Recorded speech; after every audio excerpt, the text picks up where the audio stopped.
Okay, friends. Thank you all for joining us tonight. 4:34, just wow, January already. January 14th, 4:34 p.m. Calling to order the Conservation Commission meeting here. I am Taryn McGregor. Amy Keeler. Sue Gibbons. Dorothy Finland. Awesome. Let's tonight are on our agenda. We have a discussion with the Coastal Resiliency Committee topics to be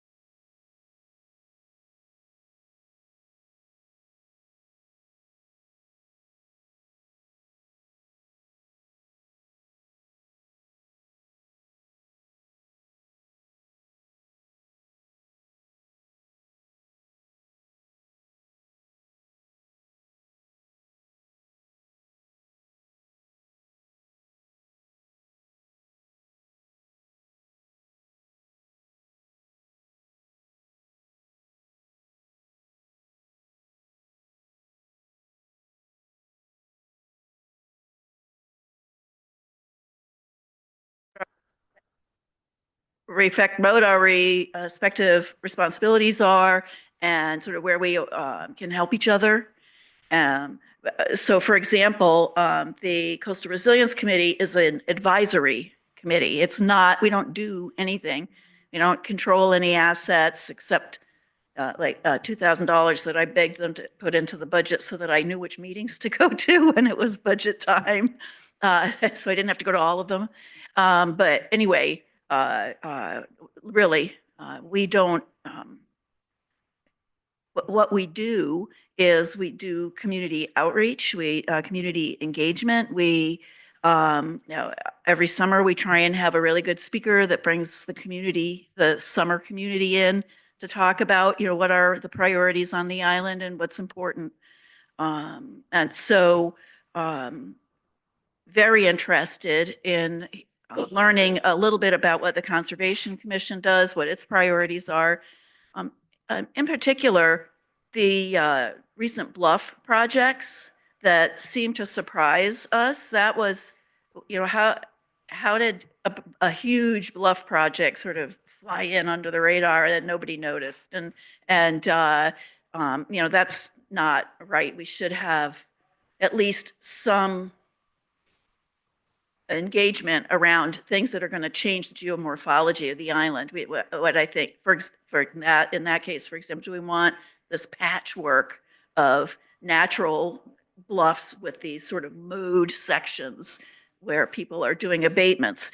That's a really good question for us. And the Coastal Resilience Committee, sits right on that boundary. And so we want to make sure that we're doing the most that we can to support the town as we face some of these really tough challenges.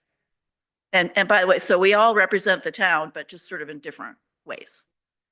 So is there anyone else from the Coastal Resilience Committee that wants to get up and say why we're here? Sosha? Yes, I knew that. Keep in mind that Sosha Cohen, Chapel Street, as houses need to start thinking about retreating once it's impossible to protect them or to change their structure to protect them, we are running out of land to build houses on.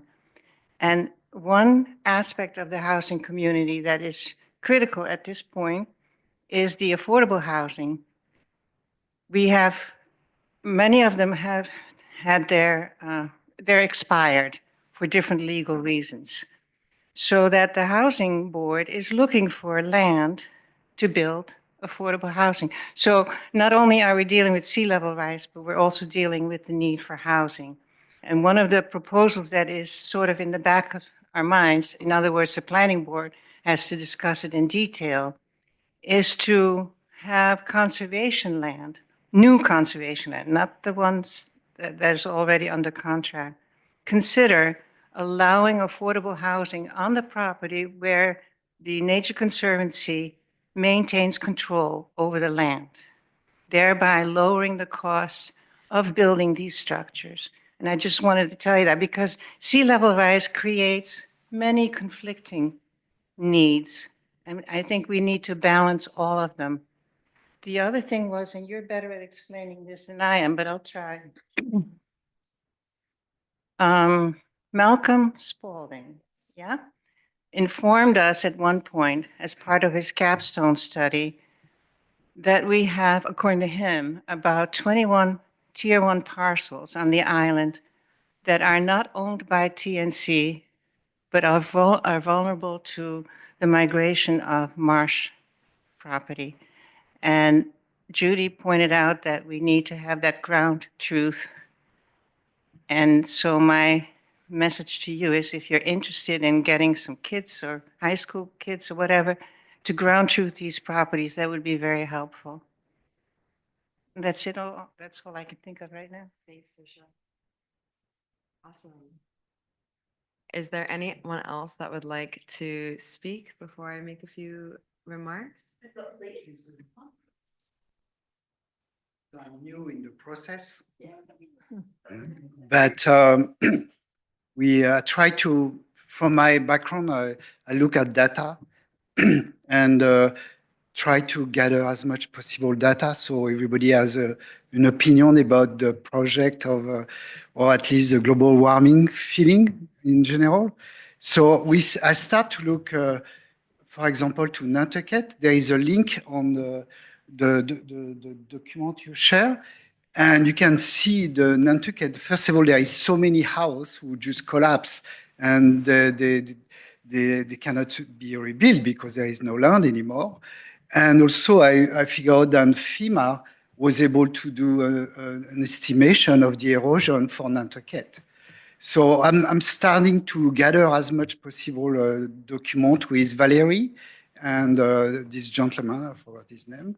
And we just started, and we will share as much possible document, put document together, and I have a team of students who can help us to do that. And this is very wild because wide, not wild, wide. Because when I start to talk with Valerie, she's in the committee of the water, and the issue of raising oceans make the fresh water can be contaminated with salt. So this is something I believe need to be looked at, and it is overlap with different committee. Because if there is no fresh water on the island, it doesn't matter. You can have nice beach, but so this is all the work we just started to do. I would share that as much as we can with everybody. Okay. Good point. So Judy Gray again, that reminds me of a couple of projects that we've been involved with as committee members. We have worked with the town, in particular, Allison Ring, the town planner, in obtaining funding through the Rhode Island Infrastructure Bank and the National Fish and Wildlife Federation for improvements to the property around Corn Neck Road, not Corn Neck Road itself. That's a state road, so that would be the Department of Transportation.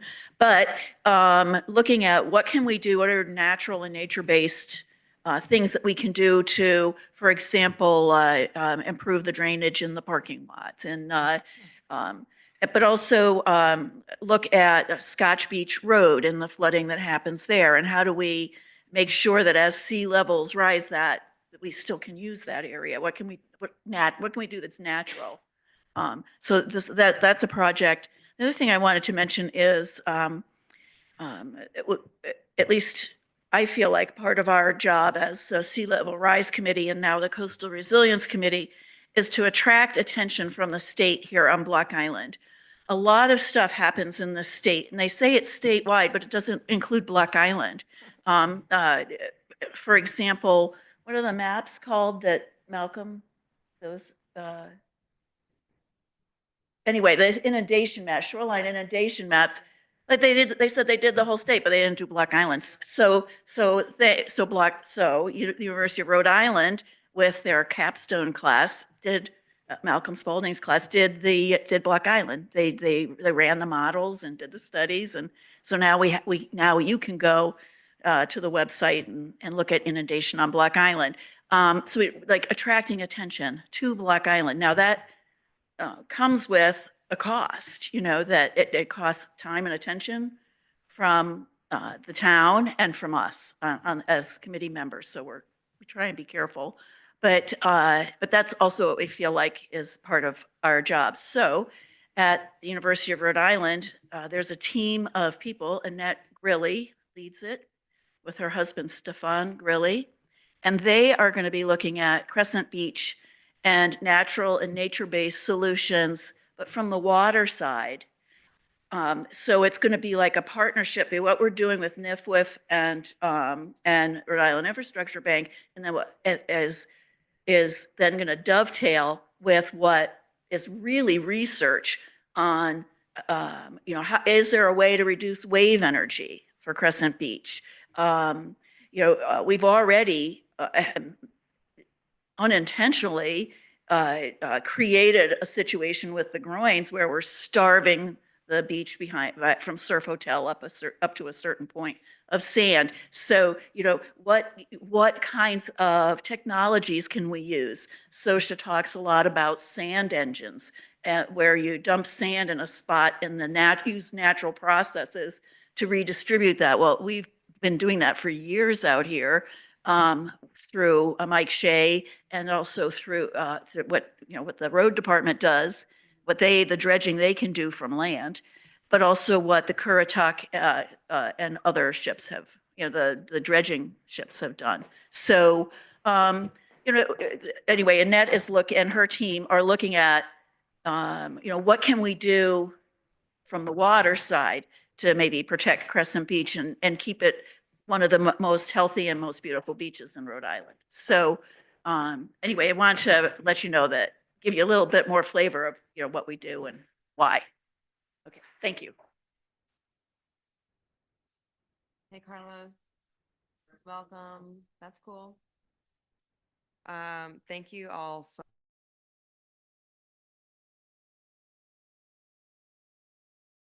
acknowledge. I really witness you and all of you, Jan-Louis, Saoirse, Judy, thank you for sharing. To answer your first question, is like, what does the Conservation Committee really do? Good question. And I know especially that question was attached to the bluff on the northeast side, and that never came on our desk ever. So they are actually dealing with a CRMC violation. That was a owner to contractor decision, unfortunately, that never passed our desk. So if it did, we would have known about it. I remember walking the beach last winter and going, I don't think that I voted on that. I'm like, oh no, something has seriously gone wrong. And none of these wonderful people were on the Conservation Committee during that time. So I'm the only person who can speak to that. And that never came to us, unfortunately, which was hard to witness. So I really am standing with you in solidarity in that, because we want to avoid those things happening going forward. So thank you so much for bringing that up. Another thing is that Jan-Louis kind of mentioned as well as I'm really curious how we can work together between both of our commissions to do more community outreach around watershed in general, because the fresh water is such a precious resource, and our aquifer is such a precious resource, and all of the invertebrates and all of the smaller, reciprocal loops of the biosphere that are so integral to this environment. How do we really protect them and give them a voice, and that really comes from education. and people don't understand using harsh chemicals in construction or Roundup or other things like that really do make such a dent in the ecosystem. And so how do we really work together between the Conservation Commission and the sea level rise community to get people to understand that they don't just go away, those chemicals, they really do create a very detrimental effect years down the line because they never biodegrade. So please, yes, this is a conversation. The first thing that comes to mind is that, one of the things that we've proposed to do and have kind of done, but not very, we've never actually pulled it off, is to have a community meeting that's sort of general and open and y'all come type of thing, and then have like different tables in the room, maybe at Bimmy or someplace big like Bimmy, where people can come and talk to the Conservation Commission about what you do and what your priority or what they want you to do. To talk to TNC, to talk to Bimmy, to actually have an chance to interact with, to talk to us, the Coastal Resilience Committee, of course, because we would be part of the organizing group. But we've tried to sort of make something like that happen in a bunch of different ways in a couple of years, and we've never actually had the wherewithal or the budget to pull it off. Ann Salinas and Carlos did a community meeting in June of 23, I think, where we brought together invitees. We invited people, so we had representatives from the business community and from the town and from the conservation groups and different advocates. Anyway, and we talked about what are the priorities for the town, what are your priorities in response to climate change and sea level rise, and so that was really great. And I think now we've talked about many times about what's the next step and who do we engage. I know that we will have a very specific engagement around Corn Neck Road because it's part of the contract that GZA has with the town. So, I mean, they will be doing outreach and we will be coordinating with them. So, I mean, the more, the more the merrier, you know it, for a meeting, and probably, and then, when do we do it? Who's our target audience is something that we've had a lot of conversations about and will continue to discuss. The summer is so different than holding a meeting in the spring or the fall. And people who live here are so freaking busy in the spring. It's really hard to pull off a meeting in the spring. So, stuff like that. We, really happy to work with you, pull you into that conversation. I know we're going to do Corn Neck Road, but doing something like, sort of more general where you get to bring in your concerns and other groups get to bring in theirs. And then we just sort of all work as a community to, improve people's education about it and what are our messages? Even just right now, I wish we were in a circle. I know. This seems very. Oh, I know. I have that every time I have a Coastal Resilience Committee meeting, and sometimes they make me sit up there by myself. Oh, no. Well, Anyway. Taryn, can I respond a little? Absolutely. I just want to say that, what? Yes, it is. Yes, I think so. Is it working? Yeah.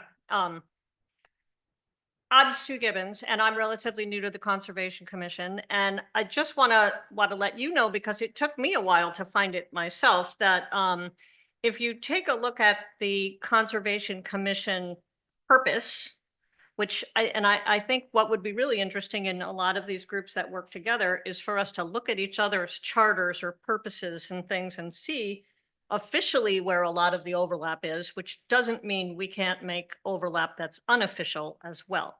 But just so you know, because this was somewhat new to me, is that let me just read you a sentence here. It says, by statute, the Conservation Commission may recommend to municipal councils, boards, or agencies a program for the better promotion, development, utilization, or preservation of open areas, streams, shores, wooded areas, roadsides, swamps, marshlands, and natural aesthetic areas.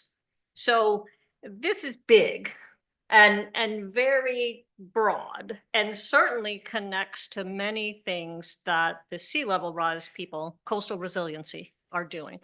And I just want to back up to your discussion of the aquifer some also, because I think when we think coastal resiliency, or when most people think coastal resiliency, they're thinking about salt water and beaches and areas close to that. And then when people think about swamps and marshlands, maybe if they are educated on it, they might be thinking about the aquifer. But as you brought up, the two are intimately connected.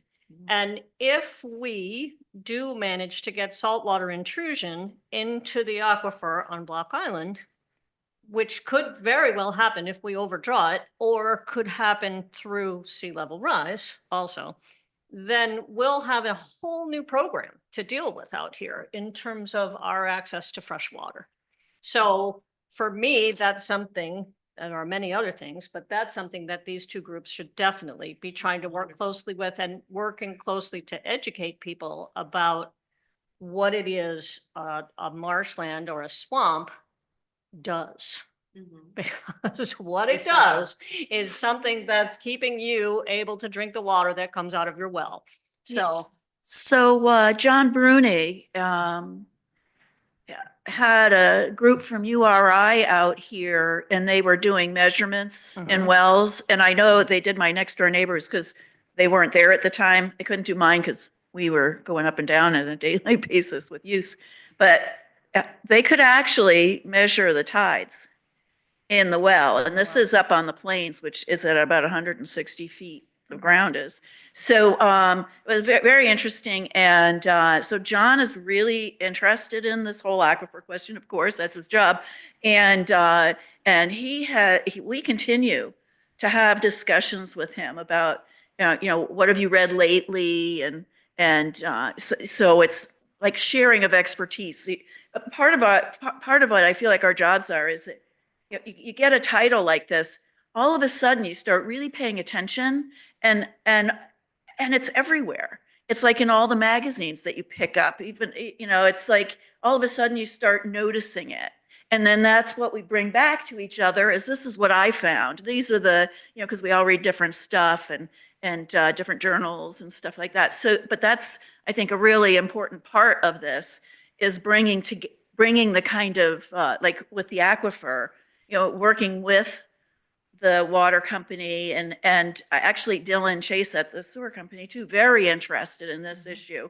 And so, we're having us all, just sort of share information as we get it and stuff, I think is super important.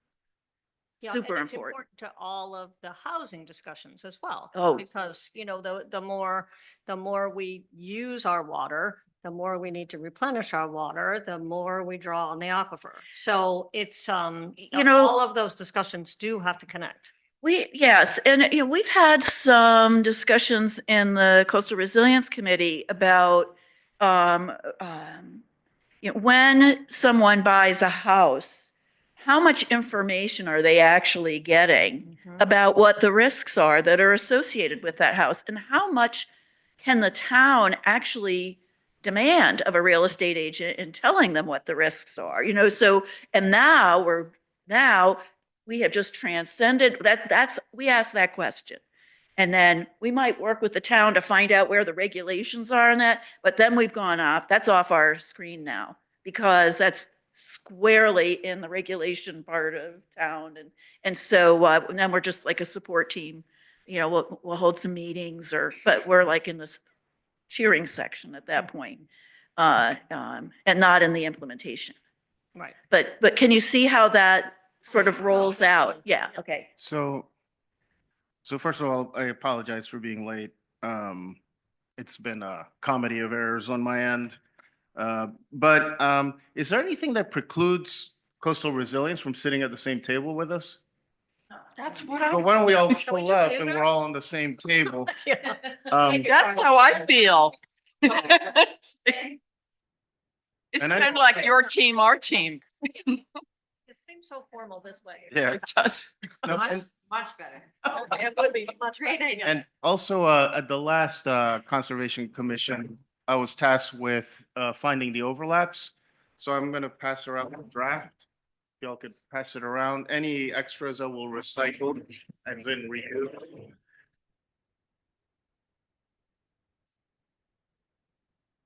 Let's see. This is much better. No, much better. I wanted it round, but this is good. Yeah, we don't have time to whittle the table, just.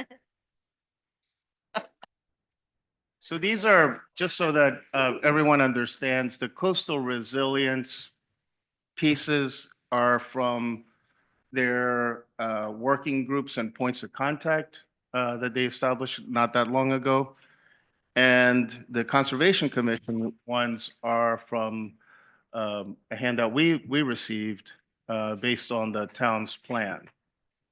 So there's probably a lot of other areas of overlap, like what Sue was pointing out. If you look at the charters, we'll find even more. But this, I thought, could give us something to start with. And one of the thoughts I had as I was putting this together is that coastal resilience has set up these different working groups. And maybe at some point they could be kind of like hybrid groups where Yeah. members of each are in the same, so that the work continues all the time. Yeah, so I can, I'm here. Oh, here, yeah, okay, I'll use, Have that. thank you. So, I'm happy to, send you, we just established this in December, the working groups. I'm happy to pass it around, but I'm also happy to send it to y'all. It's not, it's a living document. It's, names will change and the borders between groups morph, but this is just a way that we have to get people to take some action on the committee. If you're in charge of reporting out for a working group, then you're more apt to the day before actually do something. Yeah. And we did get those, Amanda got it to the Yeah, commission. Amanda- Yeah. She sent it to us over email, yeah. Oh, okay. Does anyone have anything to add? To what? I was just wondering if anyone else has anything to add before I make a few comments. Add to what though? Add to the Anything? conversation in general. Okay, you probably guessed I'm on the planning board, so I always think, of coordinating all the major organizations. And one of the Coastal Resilience Committee's goals is to change possibly ordinances. So keep that in mind. If you have something on your wish list that you think, oh my God, that would be so wonderful, if we could change it, that you approach the planning board. Yes. I do. Good. Yeah, I was gonna say, that's a And, great idea. it- Oh, okay. Connecting to, I believe planning board is working on the outdoor lighting ordinance right We now. just about finished that Just though. about finished, but the draft that I saw of it, Mhm. I thought could possibly have added to it some language related to conservation and wildlife. I didn't see a wildlife piece of it Yeah. in the ordinance. Was it there? Yeah. Did you add it? was brief, but we added something, yeah. Okay, because that's something that conservation. Commission Margie, and others Margie might- added comments about wildlife, but I don't know if they are incorporated because we have to look at the next version at our next meeting. Okay, so, It's just a draft right now, but I remember I brought it up and then Marty brought it up next month, so it's. yeah, because that's another one of those things that can go through multiple Sure. committees or groups, I think, to suggest, and again, to educate people about what the problem is with significant outdoor lighting and the addition of these incredibly just airport level LED lights. Yeah. It's brutal. We lost a lot. They're This one brutal. across from you, I don't know if you've noticed it. I almost called the cops. Yeah. I just couldn't believe. I don't know. Yeah, don't know it's which house. Yeah. definitely something that besides the other things we've talked about, I think could be worked on by multiple Rosa groups houses up to there. try to educate people about the importance of outdoor lights at night. Yeah, it's This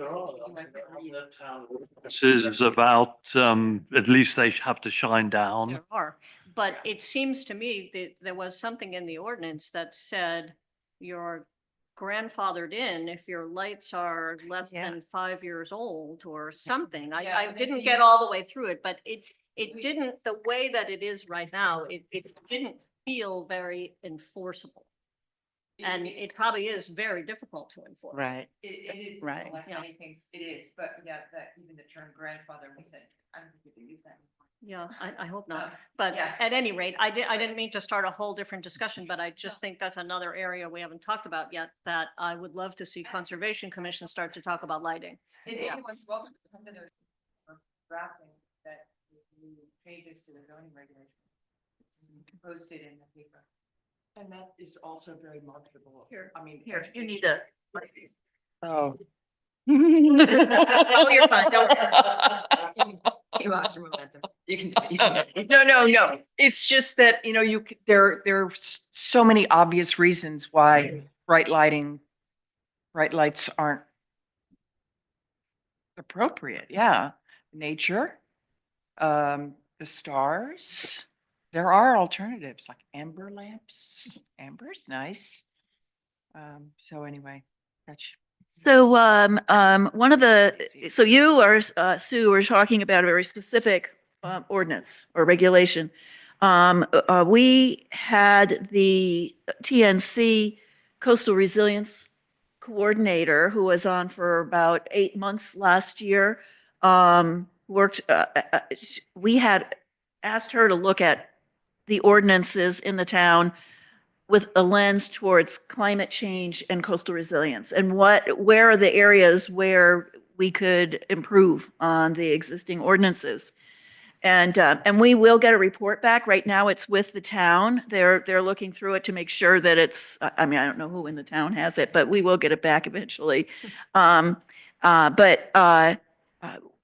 one of the things that we found is that we have really good and very conservation oriented ordinances. The problem is enforcement. Right.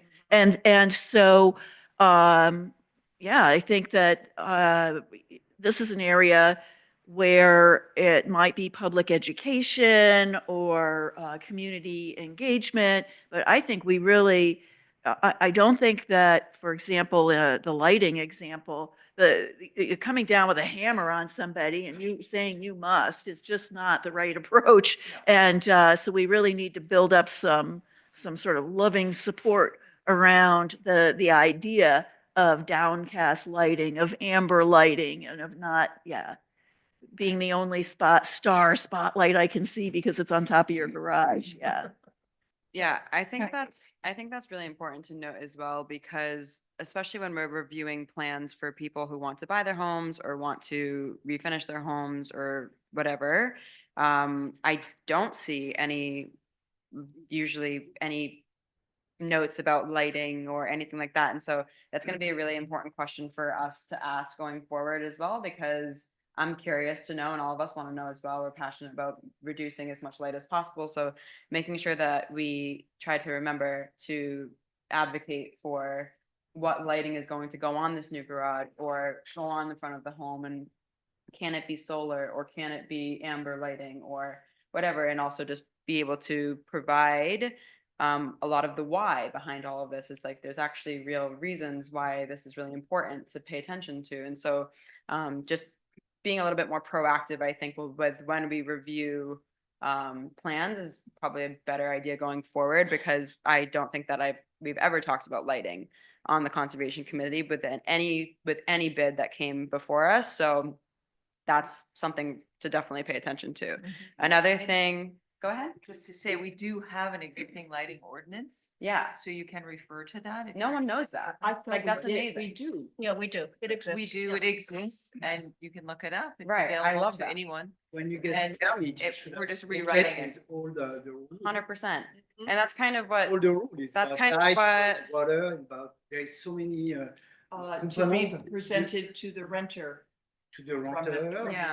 to the- That's great, because when you get a permit and you show your drawing, you look for the septic, you look for, like, there is Yeah. rule and we need to follow. So why not having a general, Absolutely. So much of this can be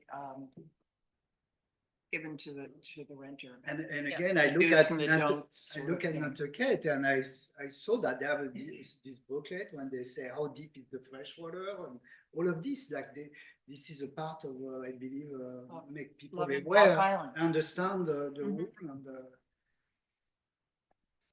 Yeah, no, I'm interested in finding better ways to, for lack of a better word, haunt people. With- Make them feel guilty.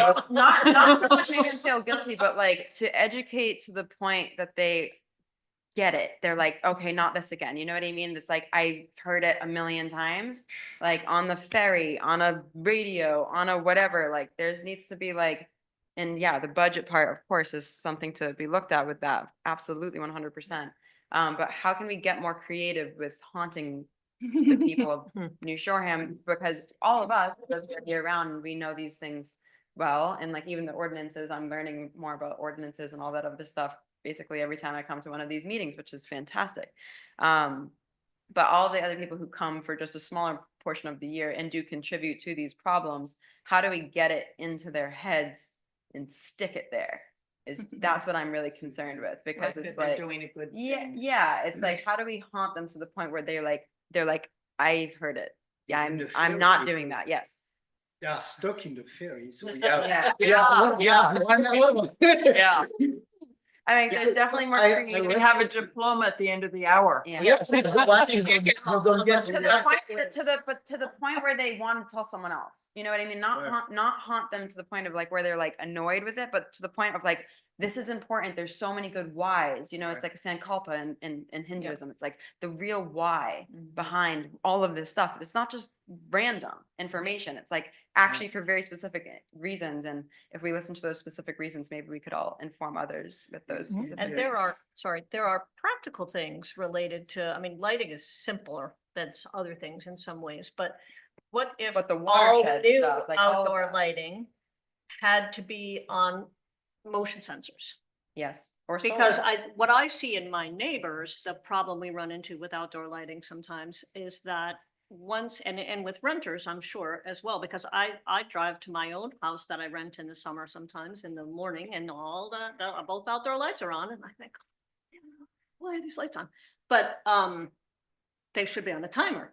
And what happens to people with outdoor lights, I believe, is they go inside and you cannot see your own outdoor lights from the inside of the house. That's correct. So they no longer know that they're on, which is Or the where the contract, timers and the motion Peter sensors Rush would on. turn them off Yeah, all yeah. by themselves, and people would never know they went off. And then when they go out to their car, if they're, I don't know, afraid of the raccoons they think live here, and they need a bright outdoor light to get to their car, then it'll come on.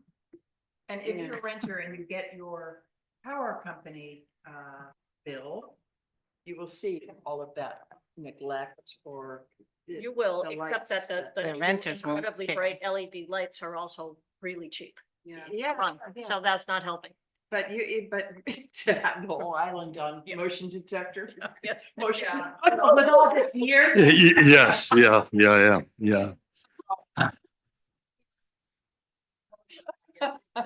One, No, I like that you go back to educate them, whether Mhm, they'll mhm. remember or not, but it all Mhm. does start on the boat. Yeah. Yes. And Yeah, I'd like to return to the water situation, because in many ways, I think that's one of, the most vulnerable sort of areas for the islanders. Water usage, we really, I don't think, know how much water usage affects the quality of the water that we will be getting. And I mean, there's those of us who have wells are really distinct from those of us who use town water anyway, because our water is coming maybe from the same aquifer. I don't know if it is. Well, if you talk to John, he says that the town water is on a different and deeper Well, aquifer. they're pulling deeper for the town water. for sure, Okay. But I don't think you could argue that it's a whole separate. It's the same. But it. Okay, is. okay. It's the deepest section. But, you know, They They do. go into the brackish area below the freshwater lens. They're the reverse osmosis. Sorry. They go below the freshwater lens.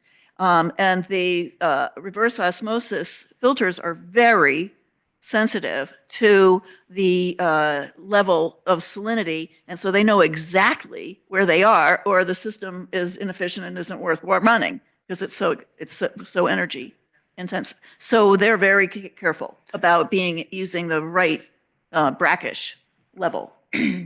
Not I mean, that freshwater. deliberately, they don't. want Deliberately, to they do withdraw not from use the- fresh water. That Okay, is correct. but for those of us who are on wells that are not doing that, I Right. guess, especially for people who live near the coastline, how much research is there into the ongoing quality of the water in their wells? I mean, do we as a population have any conductivity meters in random wells around the island to actually measure inundation by saltwater? And I think the answer is probably not. And is it something that we should be doing? I mean, they're actually very cheap, you know, but it would have to be done. That you would do on your own well.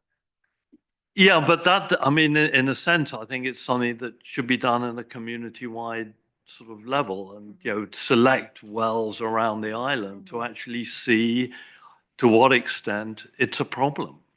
Because we need to recognize it as a problem, but we can't if we don't have the data. So, so BIMI has sponsored water quality testing in wells a couple of times. Valerie Lansfield is the person who led that.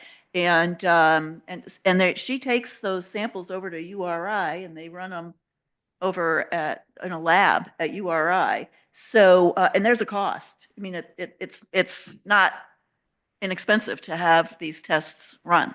And I mean, we've participated, Jules and I have participated, and it's not inexpensive, but it's worth it. We do it about every 2 years or so.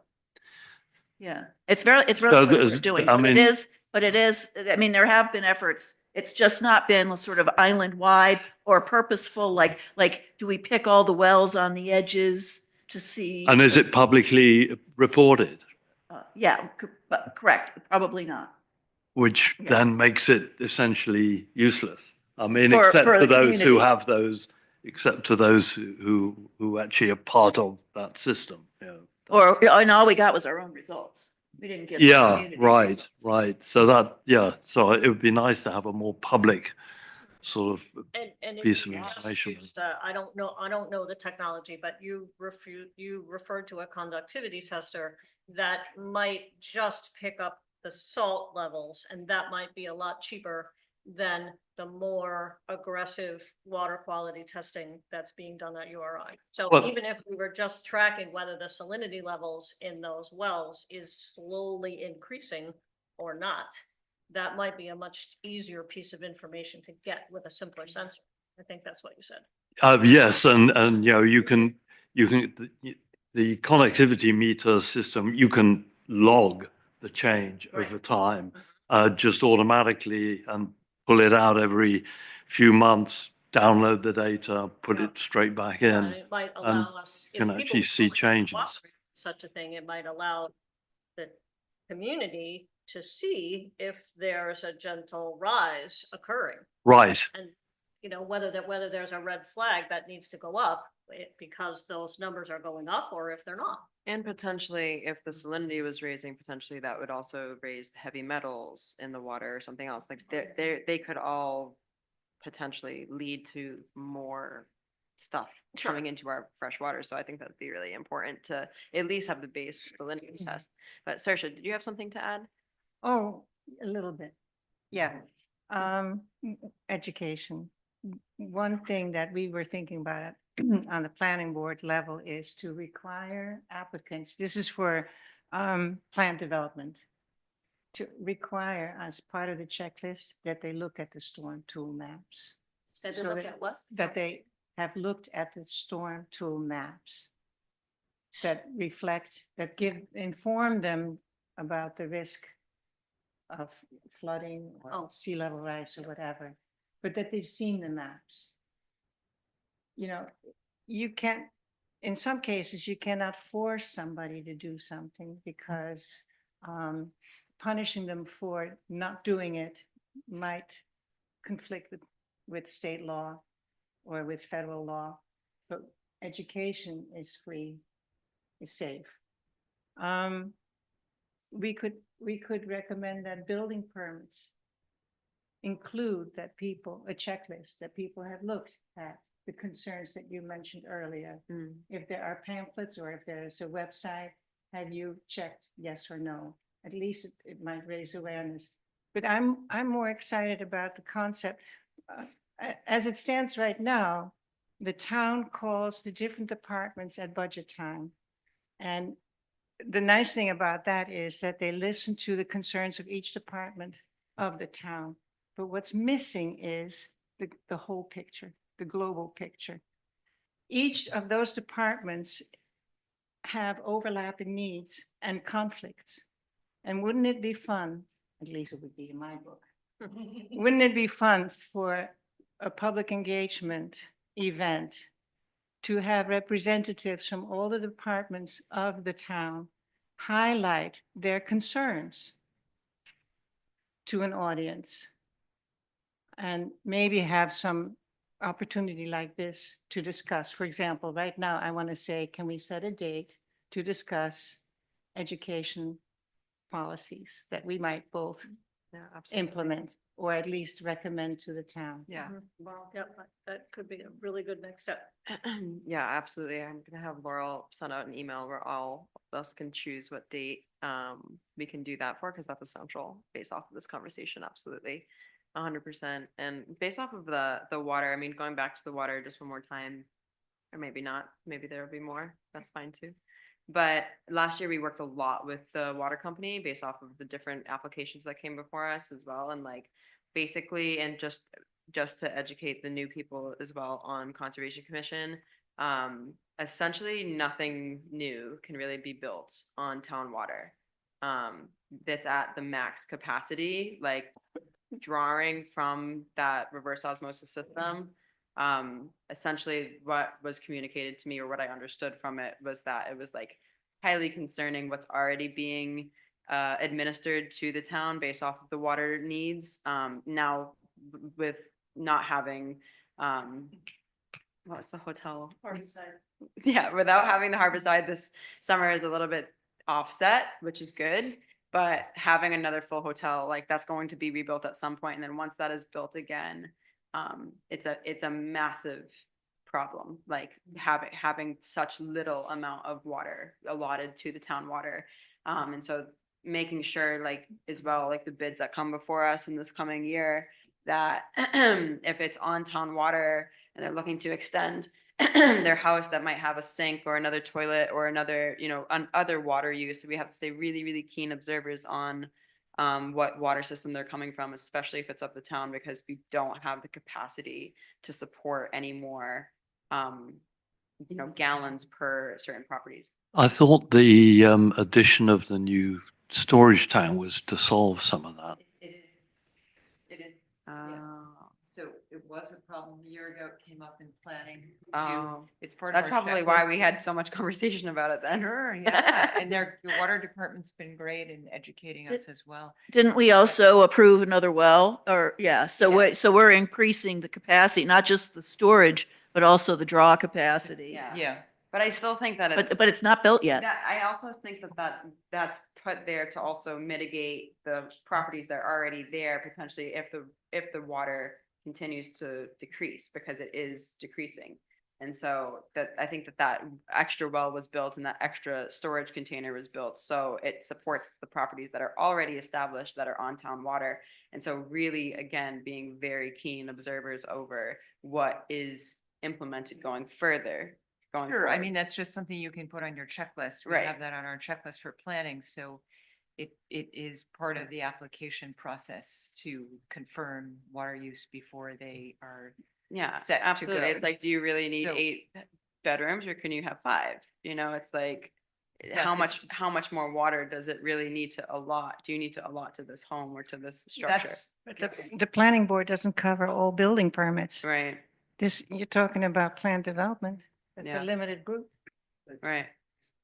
No, just based off of the Conservation Commission, like that's a question that I would ask someone, even though that's just like probably not even in my wheelhouse either, but like I'm curious, like. It should be on your checklist. as a Right, Conservation absolutely, Commission. 100%. Whenever- And also whenever just, applicant comes before you. it's good to ruffle that- feathers a little bit, you know? Well, it's good to, as everyone's saying here today, to have some data about water quality and the volume of water Yeah. that we have It's to use. essential. It's integral to making decisions. Absolutely, absolutely. There's no question. It's been part of our checklist for a couple of Good. years.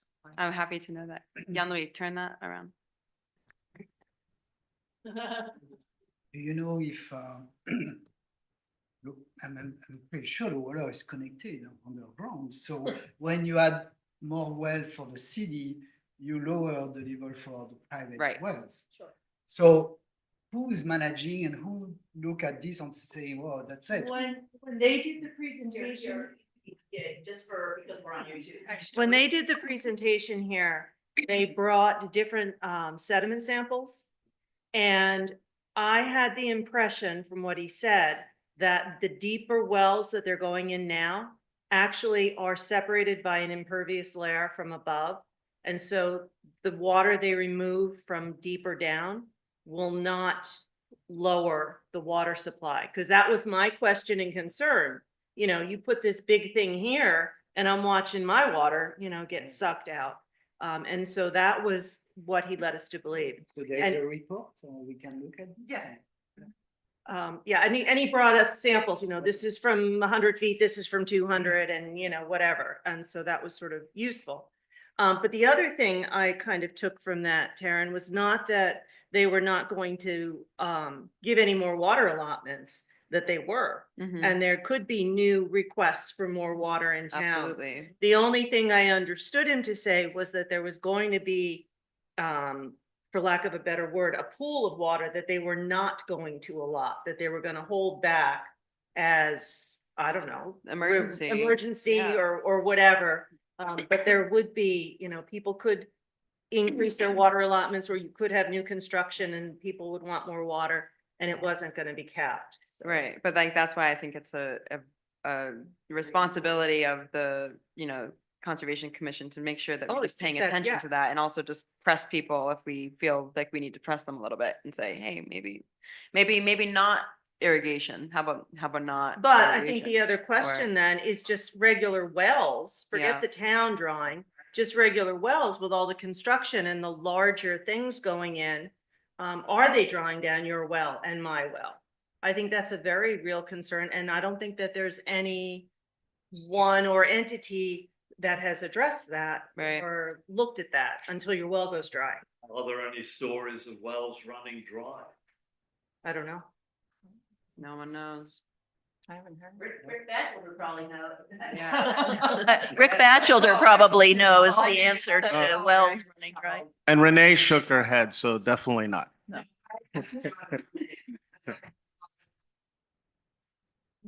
During that really dry summer a year ago. In 2022, yeah. Yeah, and I specifically asked John Brunig, and he said he did not know of any wells that had run dry. Yeah, But that's. I went down and I'm hearing in this conversation is swimming pool. Oh, yeah. Yeah, what the water company had told us last winter was that what's more detrimental to the water is irrigation systems, Yeah. more so than, And they instituted. yeah, Emergency water restrictions that went into effect this last year, that you could not use irrigation systems. if you Yeah. were out of water. yeah. That- I don't And install there irrigation. were- and I a don't bunch of install others. irrigation. But they did have, pass and institute emergency water restrictions. I mean, it's definitely an important question too, but like a lot, I would say maybe 40% of the applications that come up have a pool. Not all of them, but a good amount of them. Nobody's Yeah, there's a good amount, for sure. But also some of them are utilizing salt water now, whether that's fresh water with chemicals added. I think that's the case. It's fresh water with salt water and the salt chemicals added, so No, it's It is, still isn't dry, it? yeah. It is. Yeah, they don't, well, for saltwater pools don't pull from the Great Salt Pond. They use fresh water and then they put the chemicals in. But that's what I was just gonna say. The advantage of the saltwater pool is that, is the maintenance is, much easier and the water lasts, basically the water lasts longer, if that makes sense. I wonder what the fire department would have to say about our little chat. You know, we don't even think about that, but. Well, one of the things that comes up for me just listening to everybody talk about the things they're concerned about is we can clearly find ways where we overlap and plan to do what we had talked about last year, was to just have an event in the early spring or summer where we provide different tables in the room. Maybe it's at Bimmy and you know, one of the tables can be the water company, one of the tables can be Conservation Commission, one of the tables can be us. And it could be a very welcoming format for homeowners to attend and ask questions to any group that they're concerned about, specifically concerned about and, you know, involved in this decision making. Realtors to organize it. Good, or we can organize it like see. Yeah. Yep, absolutely. Sure, I mean, you know, we could organize it together or Sea Level Rise could organize it and you know, and have discussions with you about who you would like to be there in attendance. But I think something like that could be really helpful. I mean, we could talk all night about how we overlap in ways that are really important. But I think what might be helpful to do is to make a list of the areas where we overlap and then bring that to a kind of another Well, meeting where we luckily can we organize. have an an amazing event. list, Yes, and thank you for doing that. I also just want to point everyone's attention to the time if anyone has to go, it is 5:30. And if anyone doesn't have to go, that's fine too. I have to go in like 15 minutes, but So I want to build on what Mary is saying, and I think Sosha alluded to a little bit earlier too, but so we have regular meetings, you have regular meetings, and one of the best ways to stay in touch is to, you know, have somebody attend each other's meetings. So that, you know, you know, somebody's reporting out at your meeting about, oh, you know, if there's anything interesting.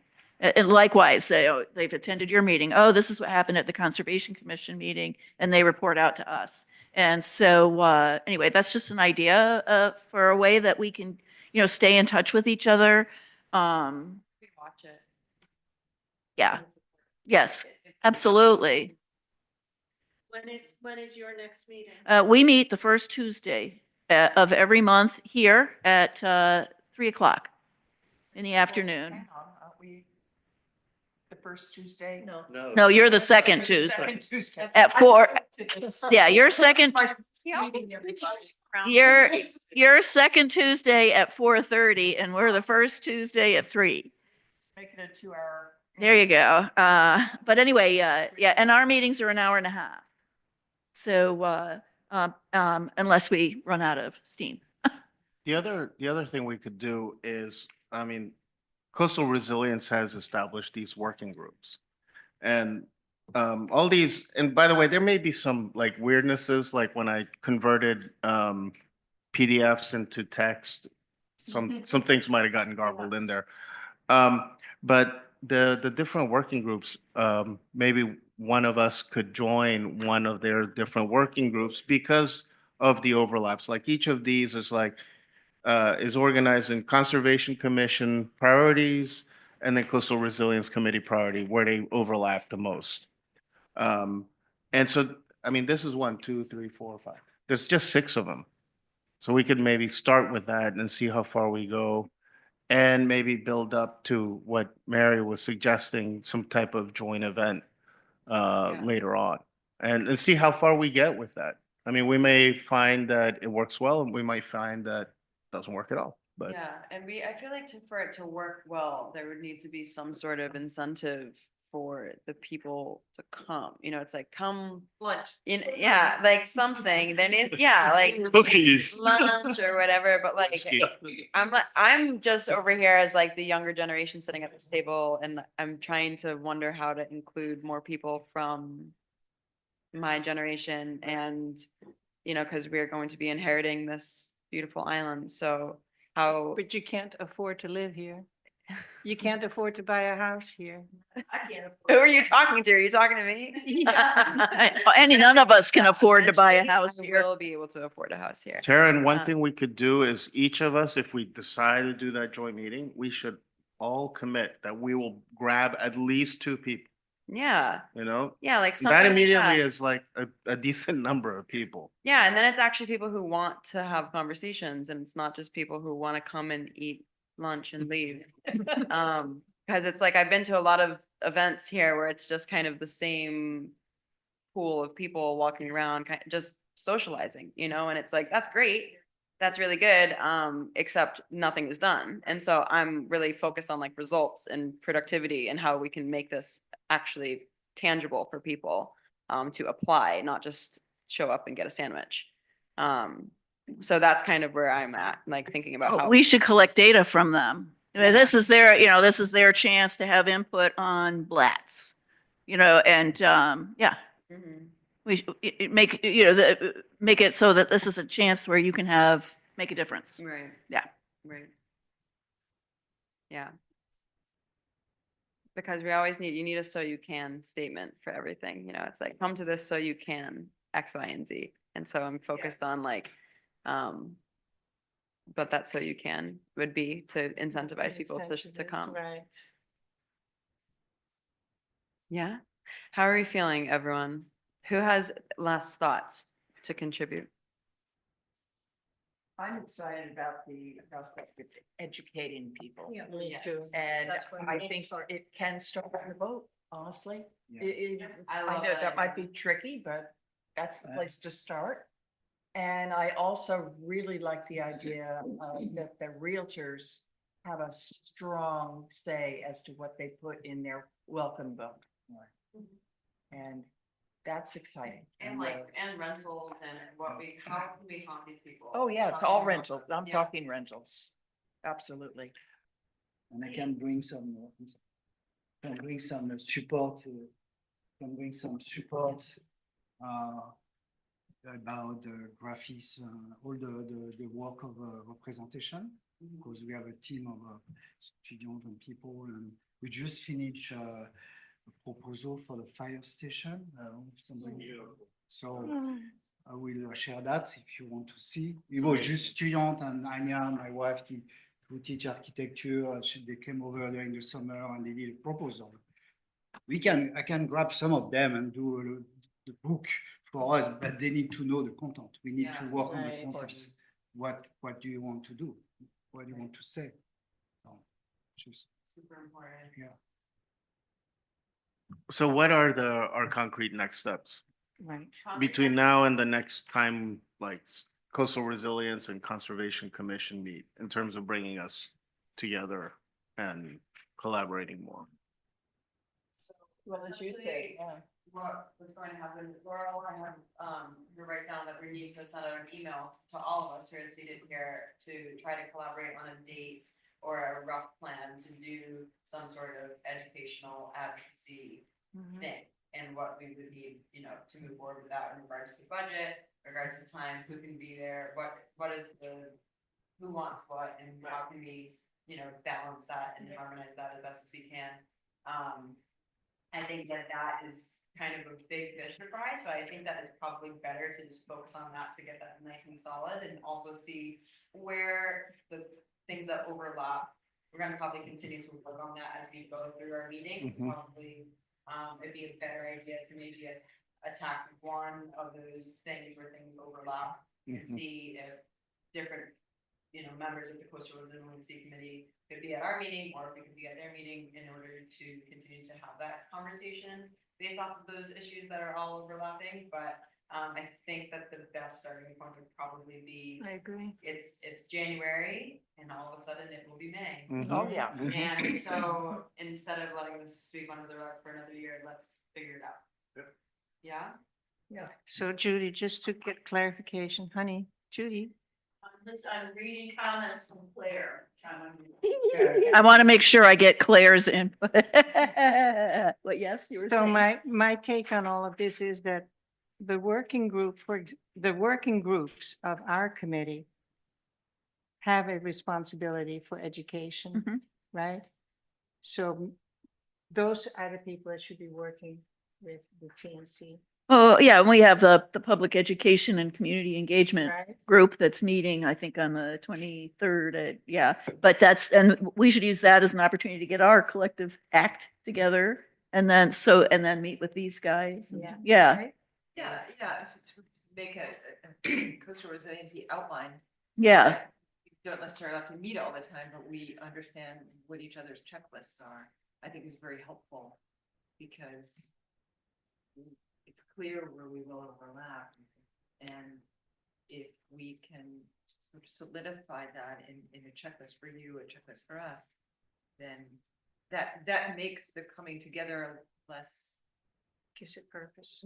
it gives it purpose and Well, so I have a purpose for us from Claire, actually, a really good point. She says, how does the Conservation Commission provide comment to CRMC regarding applications and DEM? So, maybe that would be Right. something that you could What are come the and standards? educate us about because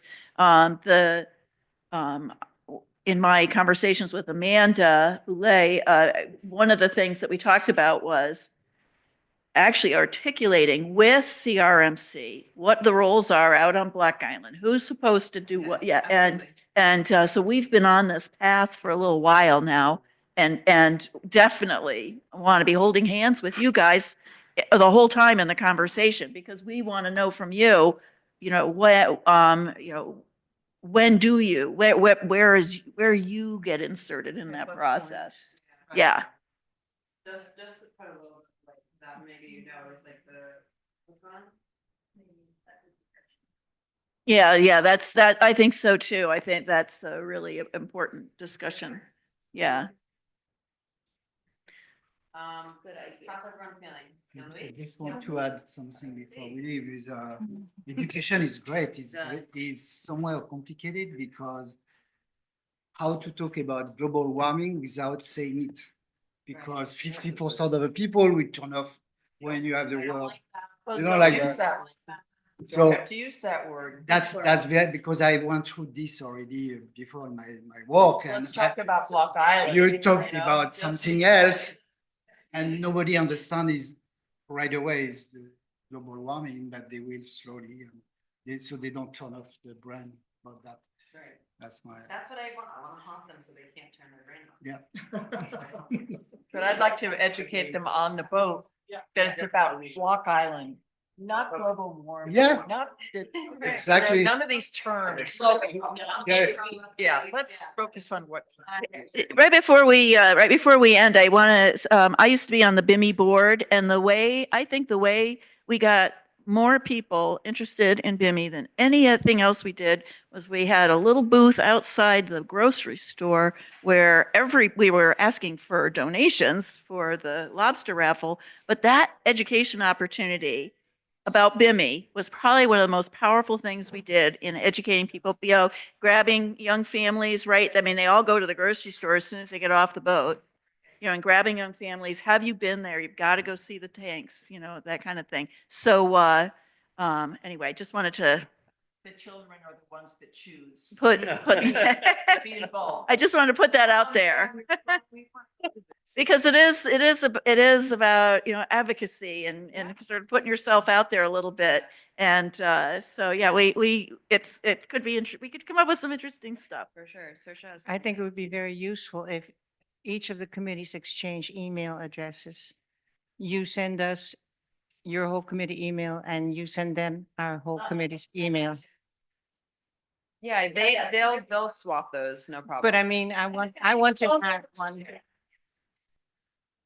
And Yeah. do phone numbers as well, so that when I get a text message, like I can put then numbers, because right now I just had a bunch of numbers from my text messages today. Yeah, you can't tell who it is. And I don't know who they are.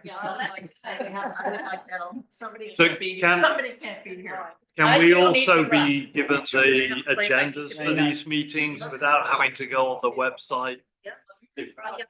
Yeah, no, I bet it. I mean, if there's a shared email list or whatever, then if you could send out the agenda, so we know in the future if there's a particularly relevant.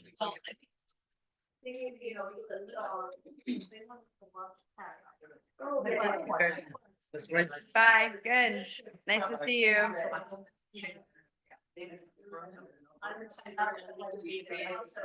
I will do whatever anybody says. Because I did that in May.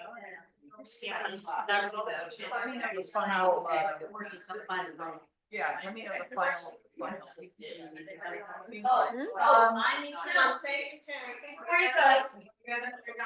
We gotta start. Sorry, sit down. Yeah. Okay, we don't have to do minutes? I was gonna take our 2 seconds. Yeah. Okay. Okay, we're gonna do minutes and then we're gonna go, okay? Yeah.